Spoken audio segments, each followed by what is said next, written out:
15 minutos de carro, a uns 19 quilômetros ao oeste de Portland, Maine, se encontra o povoado de Gohan. Ao norte desse povoado está o Fort Hill. Foi aqui, no dia 26 de novembro de 1827, que as gêmeas Helena e Isabel nasceram. Seus pais, Roberto e Eunice Harmon. Os Harmons eram metodistas devotos, com 8 filhos para cuidar. Embora sua casa não exista, esse sinal indica sua posição aproximada.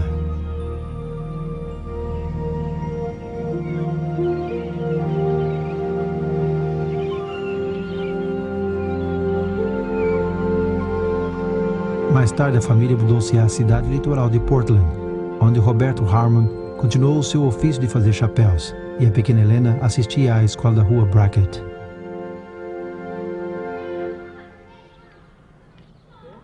Mas aos 9 anos, a sua vida se transformaria dramaticamente em mãos de uma invejosa menina da escola. Helena, você é uma mentirosa. Você vai pagar por isso. Helena!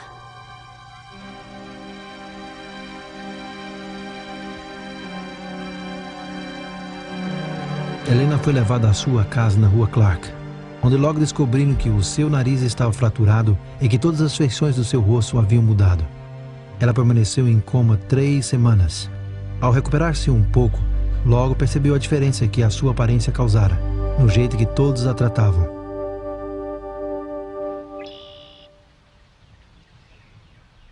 Helena Harmon tentou voltar à escola várias vezes, mas os resultados do acidente quase a impossibilitaram de estudar e reter o que aprendia. Sua mão tremia tanto que não podia melhorar a caligrafia e, finalmente, com grande relutância, ela abandonou todo o esforço para receber uma educação formal. Durante esse período de solidão e desânimo, ela passou muitas horas agradáveis aqui, no parque de Darien Oaks.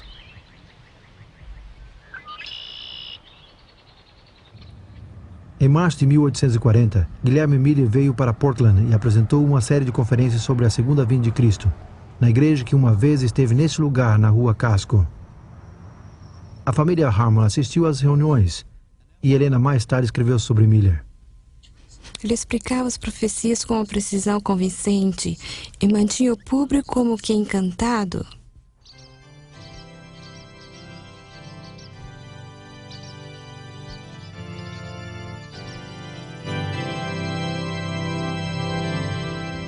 Em junho de 1842, Helena Harmon e mais 11 foram batizados e recebidos na igreja metodista que uma vez esteve de pé perto desta igreja metodista na rua Chestnut. Mas a sua alegre experiência cristã se entremeou com momentos de desalento. No entanto, a segunda visita de Miller a Portland confirmou a sua confiança na segunda vinda de Cristo, uma confiança que ela partilhou fervorosamente. Mas a citação das doutrinas de Miller pelos Harmon não foi aprovada por sua igreja. Aqui está o registro da junta administrativa trimestral, que se conduziu em setembro de 1843.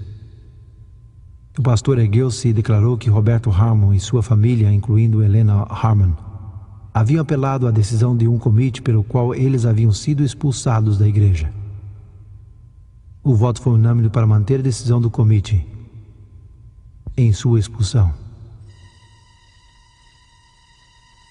Helena Harmon muitas vezes disse que o ano de 1844 foi o mais feliz de sua vida, mas com dezenas de milhares de outros, a família Harmon sofreu um amargo desapontamento quando Jesus não veio no dia 22 de outubro.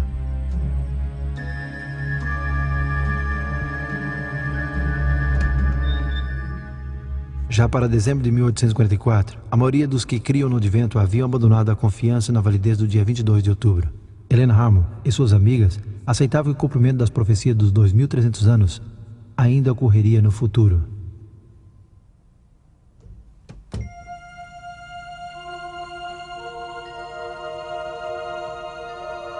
Foi nesse mesmo mês que Helena recebeu algumas das quase 2.000 visões e sonhos proféticos que Deus lhe daria nos próximos 70 anos.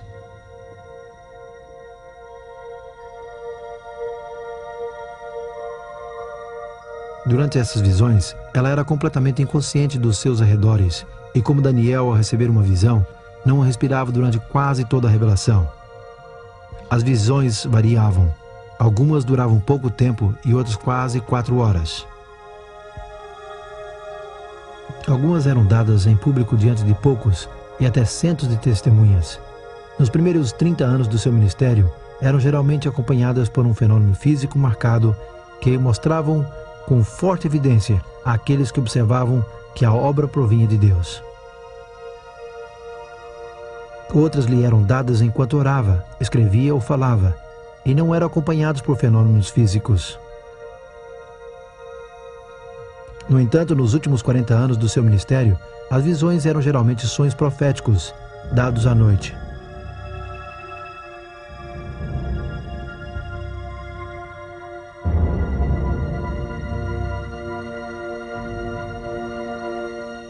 J. N. Loughborough, um pioneiro da igreja, viu a Helena ter visões públicas umas 50 vezes. Ele escreveu que no começo da visão, a palavra glória era repetida 3 vezes, mas cada vez com mais fraqueza.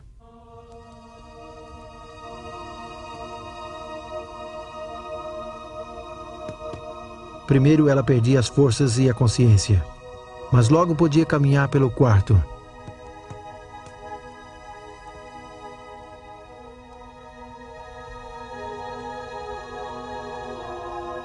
Às vezes ela fazia gestos com seus braços e mãos, mas os que estavam presentes não podiam movê-los de jeito nenhum.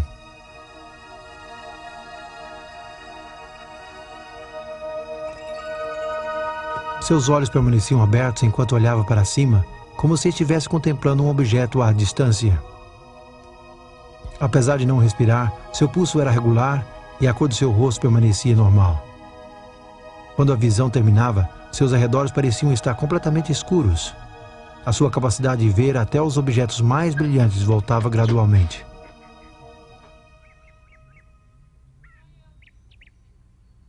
Justamente antes da primeira visão, em dezembro de 1844, a saúde de Helena piorou gravemente. Parecia que a tuberculose acabaria com a sua vida. Nessa ocasião, ela aceitou o convite de uma íntima amiga, a senhora Isabel Haynes, para uma visita à sua casa que ficava do outro lado da ponte, em Portland do Sul.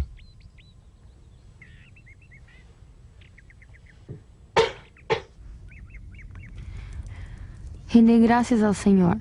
Invocai o seu nome, fazer conhecidos entre os povos os seus feitos. Cantai-lhe salmos, narrai todas as suas maravilhas. Gloriai-vos no seu santo nome, alegre-se o coração dos que buscam ao Senhor. Ajoelhemo-nos para orar.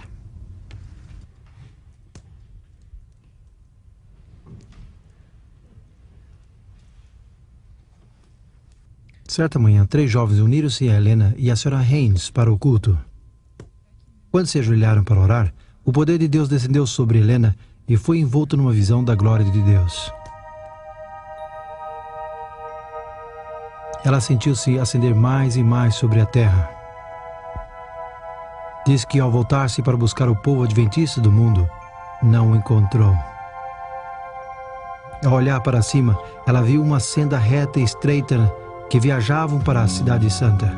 Atrás deles havia uma luz brilhante que o anjo disse que representava o clamor da meia-noite do movimento millerita. Essa luz brilhava ao longo da senda para impedir que eles tropeçassem. À frente, eles viram Jesus guiando-os à cidade como Pedro sobre as águas. Se mantinham seus olhos nele, estavam seguros. No transcurso da visão, ela viu a segunda vinda de Jesus com a ressurreição do povo de Deus. Também presenciou a ascensão à Nova Jerusalém e viu algumas das suas maravilhas. Quando ela partilhou essa revelação com suas 4 amigas, pareceu responder algumas das dúvidas que a inquietavam. Será que Deus havia enviado a experiência do grande desapontamento? O dia 22 de outubro havia sido o cumprimento da profecia ou uma ilusão somente? Uma senda estreita traçada sobre o mundo.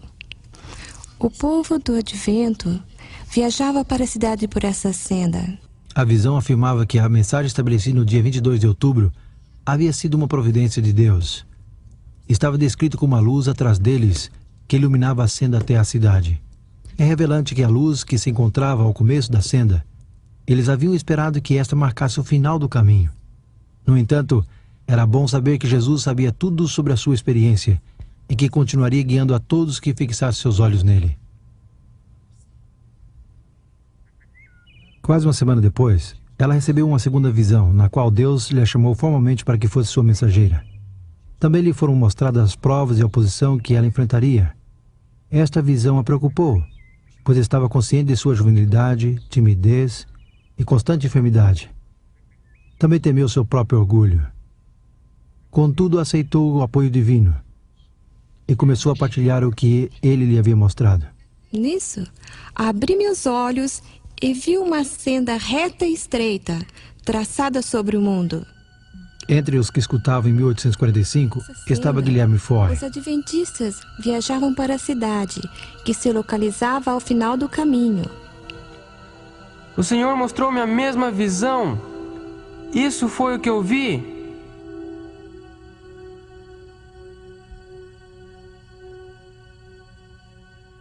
Durante toda a descrição de 2 horas de Helena, Guilherme Foy confirmou a visão repetidamente.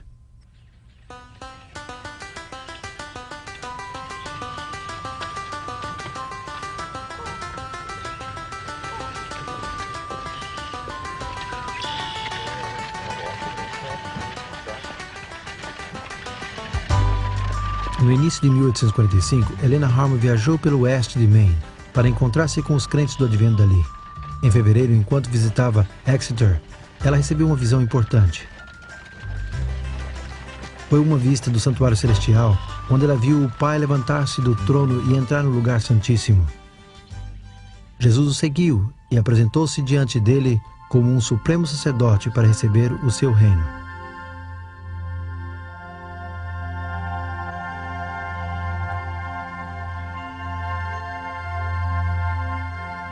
Esta visão não foi publicada até o dia 14 de março de 1846, em um número da Estrela do Dia, que saiu uns 5 semanas depois do número onde Edson Crozier e Ham publicaram os resultados do seu estudo da Bíblia sobre o santuário. De uma maneira surpreendente, esta visão confirmou a explicação que eles encontraram nos meses seguintes do dia 22 de outubro de 1844. Esta é a ilustração significativa da relação que existiu entre o dom profético e o estudo das Escrituras. O dom não foi dado como um substituto para o estudo da Bíblia, nem se obteve das visões as doutrinas da Igreja. Pelo contrário, as visões confirmaram os resultados do estudo bíblico. Uma ilustração adicional disso pode-se ver em relação com a observação do 7º dia, o sábado. No início de 1846, Helena Harmon conheceu José Bates. Bates havia apenas começado a guardar o 7º dia, o sábado, e com entusiasmo partilhava as novas com todos que ouviram. Mas Helena escreveu a respeito dele. Eu encontrei nele um verdadeiro cristão, cavalheiro, cortês e amável, mas acho que erra ao tentar guardar o 4º mandamento mais que os outros 9. Em agosto de 1846, Bates publicou um folheto de 48 páginas, o 7º dia, sábado, um sinal perpétuo, onde esboçou as razões bíblicas para a sua observância.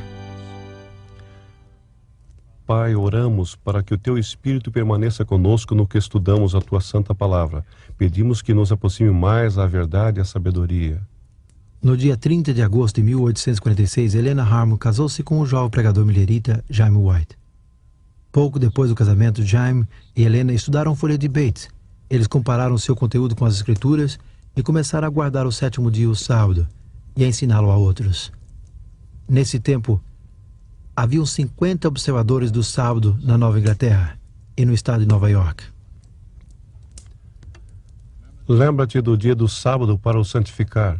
Alguns meses depois, eles foram à casa de Stockbridge Holland, um adventista e bem-sucedido engenheiro civil em Topsham, Maine. Foi aqui, no começo de abril, que Helena recebeu uma visão do santuário celestial. Depois de ver o lugar santo, ela passou ao 2º compartimento do santuário. Ali ela viu os 10 mandamentos com uma auréola de luz focalizada no 4º mandamento. Jaime e Helena White já haviam aceitado o sábado sobre a única evidência bíblica. Mas a visão do dia 3 de abril de 1847, dada alguns meses depois que eles começaram a guardá-lo, confirmou a sua decisão e infundiu neles a sua importância.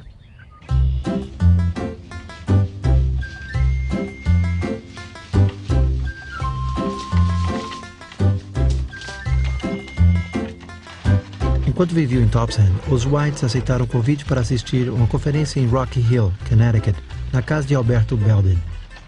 Essa conferência foi mais tarde identificada por Jaime White como a primeira reunião do geral dos Adventistas do Sétimo Dia, apesar de ainda não levar esse nome. Também foi uma das primeiras 20 conferências bíblicas de fim de semana, conduzidas entre abril de 1848 e dezembro de 1850.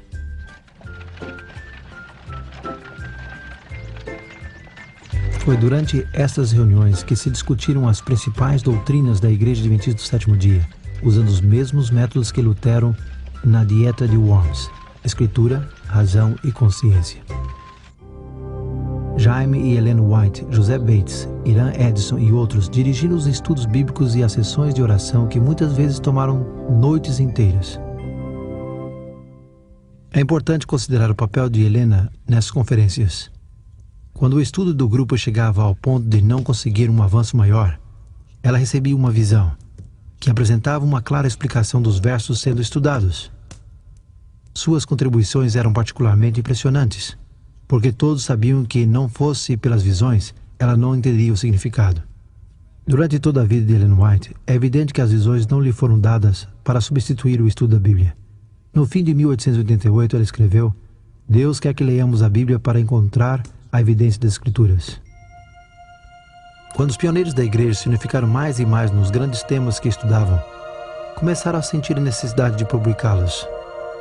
Em novembro de 1848, durante uma conferência em Dorchester, no sul de Boston, Massachusetts, Helena recebeu uma visão que lançaria a igreja num projeto ambicioso. Depois da visão, Helena pediu ao seu esposo que publicasse um pequeno jornal e o distribuísse ao povo.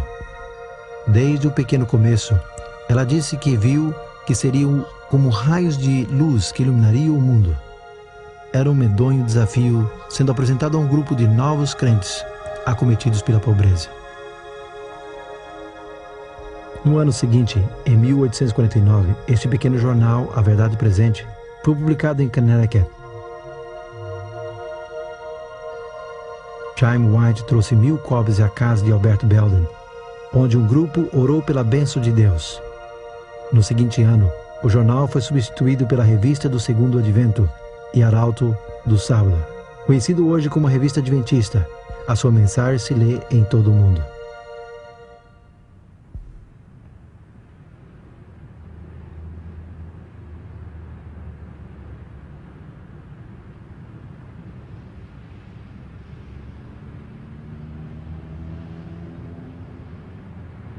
Em 1875, os Whites se encontraram aqui em Battle Creek, Michigan, para assistir a um instituto bíblico e a dedicação do primeiro colégio da igreja. Um pouco antes da dedicação, Helena adoeceu com uma forte gripe. Temendo por sua vida, alguns dos líderes da igreja se reuniram para orar. Durante a oração, Helena não só foi curada, mas também recebeu uma visão de 10 minutos. Nessa visão, ela viu o mundo envolto em trevas. Logo, através da escuridão, viu vislumbres de luz que brilhavam cada vez mais, iluminando a outras luzes, até que o mundo inteiro estava iluminado.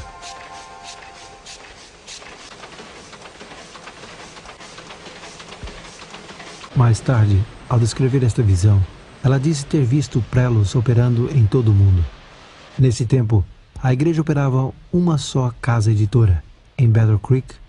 Intrigado, Jaime White a interrompeu e perguntou-lhe se ela lembrava dos nomes dos países onde havia visto essas prensas operando.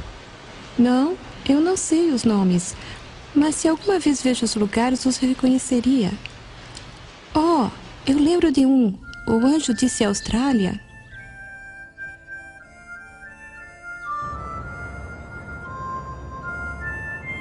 No fim de 1891, Ellen White veio para a Austrália. Logo depois de sua chegada, ela visitou o estabelecimento do prelo situado na Rua Best, em Melbourne. Ela reconheceu as pessoas que operavam as prensas e falou das relações entre elas, baseando-se na revelação recebida 17 anos antes.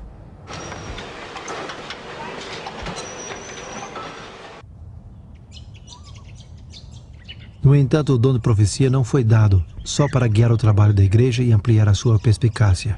Em Efésios capítulo 6, o apóstolo Paulo advertiu a igreja que se ocupava em lutar contra as ciladas do diabo e contra as forças espirituais do mal nas regiões celestiais. Portanto, a outra função importante do dom profético é proteger a igreja dos enganos e dos ataques do inimigo.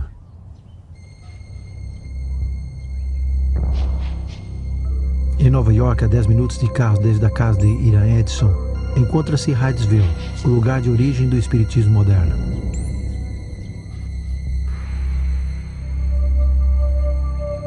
Foi aqui no dia 31 de março de 1848 que a família Fox ouviu pela primeira vez umas pancadas misteriosas. Logo se estabeleceu uma comunicação com a inteligência que causava as pancadas. Supostamente era o espírito de um vendedor ambulante, assassinado aqui anos antes. Mais tarde, em 1848, as primeiras manifestações públicas das pancadas foram dadas em Rochester, Nova York. Depois de uma década, jornais estimaram que havia mais de 1 milhão de crentes das manifestações espirituais, com 40 mil mediums somente nos Estados Unidos. Ellen White foi advertida contra essas pancadas numa visão recebida em 1849. Vi que essas pancadas misteriosas em Nova York e outros lugares são o poder de Satanás, e que essas coisas chegarão a ser mais usuais, disfarçando-se com aspecto religioso. Uns 18 meses mais tarde, ela recebeu outra visão concernente ao mesmo fenômeno. Em breve, será uma blasfêmia falar contra as pancadas, pois se divulgarão mais e mais, e até os milagres realizados por Cristo serão atribuídos a esses fenômenos espiritistas. O cumprimento notável dessas predições pode ver-se nesse volume, O Centenário do Espiritismo Moderno. Publicado pela Associação Espiritista Nacional dos Estados Unidos em 1948. Aqui na página 68 diz: um médium predisse o nascimento de Jesus, cuja breve vida na Terra esteve cheia de realização dos tais chamados milagres, que em verdade foram fenômenos espirituais, e que sobre blasfemar contra as pancadas. Página 34. Nem os sacerdotes nem a prensa deveriam falar frequentemente ou tocar esta santa palavra espiritismo, só com mãos limpas e corações puros. Chegou a disfarçar-se em aspecto religioso. A página 69 diz: o espiritismo é a vindoura religião universal. É o sangue que dá vida ao cristianismo. Em verdade, é o cristianismo e mais. Ellen White também falou sobre o poder que Satanás teria de mostrar aparentes formas que pretendem ser amigos ou parentes que sabemos que estão mortos. No livro de J.B. Philip, O Eco da Verdade, um testemunho de um intérprete, o famoso intérprete do Novo Testamento conta da reunião que ele teve com C.S. Lewis, o escritor cristão. O notável é que esta reunião ocorreu poucos dias depois da morte de Lewis. Quando Philip partilhou esta experiência com o bispo de uma igreja, este lhe disse que isto acontecia a miúde.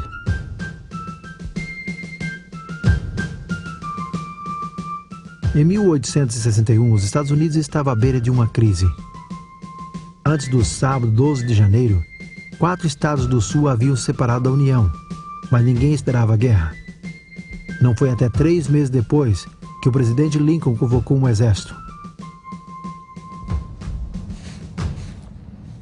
Mas Deus conhecia o futuro e advertiu seu povo do que viria. O sábado 12 de janeiro de 1861 era um dia especial para a Igreja Adventista do Sétimo Dia, de Parkville, Michigan. Se dedicaria o novo edifício da igreja, e vários líderes da denominação estavam presentes, incluindo Jaime e Ellen White. Pela tarde, enquanto ele terminava o seu discurso, Ellen White recebeu uma visão que durou uns 20 minutos. Quando lhe pediram que contasse o que tinha visto, com solenidade ela anunciou que os outros estados se uniriam à separação, que haveria uma guerra terrível. Ela descreveu o tumulto e a cena da batalha e o sofrimento dos prisioneiros doentes e feridos nos hospitais. Ela viu lares afligidos pela perda de esposos, filhos e irmãos. Então, olhando os rostos da congregação, ela fez uma pausa. Há pessoas aqui que perderão filhos nessa guerra. 3 meses depois da visão de Parkville, os primeiros tiros foram disparados, iniciando a agonia da Guerra Civil na América. Mais vidas americanas se perderam que em todas as outras guerras combinadas da América. Como 5 famílias que estiveram presentes naquela tarde em 1861 perderam filhos nessa guerra.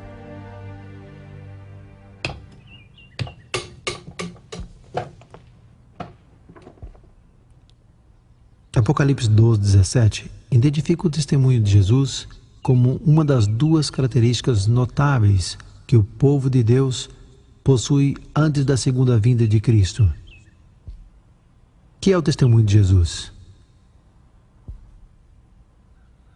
Em Apocalipse 19, João cita um anjo dizendo que o testemunho de Jesus é o Espírito de profecia. Em Apocalipse 1, João explica o que ele escreve como profeta. É uma mensagem proveniente de Deus através do anjo de Jesus Cristo. Por isso, as palavras de um profeta são chamadas o testemunho de Jesus, porque elas provêm de Jesus e não do profeta. Um exemplo extraordinário desse processo através de Ellen White pode ser visto na precoce experiência da igreja de Washington, Nova Hampshire. Foi aqui em 1844 que Guilherme Farnsworth declarou a sua intenção de guardar o 7º dia, o sábado, e uma congregação que guardava o sábado foi estabelecida na comunidade. Mas durante os seguintes anos, alguns do grupo começaram a perder sua fé. O mesmo Guilherme Farnsworth voltou a usar tabaco, e outros membros de maior idade tornaram-se cépticos e críticos. Isso estava desanimando muitos jovens da igreja.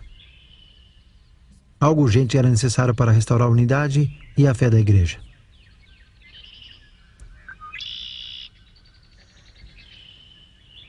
Justamente antes do Natal de 1867, os Whites e H. N. Andrews foram à visita a Washington. Ao chegar à tardinha de sexta-feira, eles ficaram na confortável casa de Cyrus Farnsworth, aqui em Millen Pond. Na segunda-feira pela manhã, Ellen White deu um discurso no qual se dirigiu diretamente aos que se encontravam presentes. As suas palavras foram tão diretas e significativas para todos que era evidente que Deus lhes havia revelado suas vidas. No grupo estava o jovem de 19 anos, Eugênio Farnsworth, um dos 22 filhos de Guilherme Farnsworth. Ele sabia algo que ninguém sabia, que seu pai estava usando novamente tabaco. Se ela é uma mensageira de Deus, pensou consigo mesmo, ela terá que saber do meu pai. Logo a senhora White dirigiu-se a Guilherme e disse-lhe que havia visto na visão que era um escravo de tabaco e que estava tentando enganar a todos dizendo que já havia abandonado o vício. Eugênio Farnsworth reconheceu que estava presenciando o dom profético em ação. Depois que Helena terminou de falar, todos os presentes testemunharam a favor das verdades reveladas a ela. Com arrependimento, dedicaram de novo as suas vidas a Deus. 18 jovens também se entregaram a Cristo. Mais tarde, 9 dos 18 chegaram a ser obreiros da igreja, e entre eles estava Eugênio Farnsworth. Ele serviu como evangelista e administrador da igreja nos Estados Unidos, Austrália, Nova Zelândia e Inglaterra.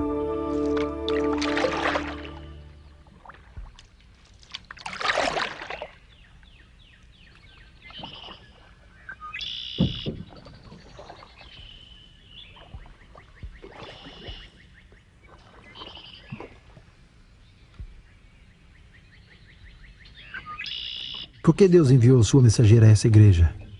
Por que Deus outorgou o testemunho de Jesus e o Espírito de profecia a seu povo remanescente? A resposta às duas perguntas é a mesma. A explicação do Velho Testamento se encontra em 2 Crônicas 36:15. Porque Deus se compadece do seu povo.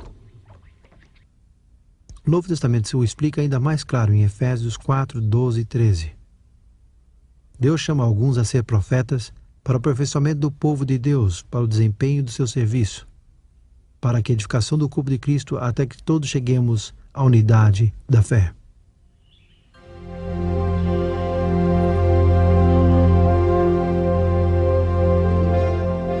Helena Goldwhite, esposa, mãe, escritora e mensageira de Deus.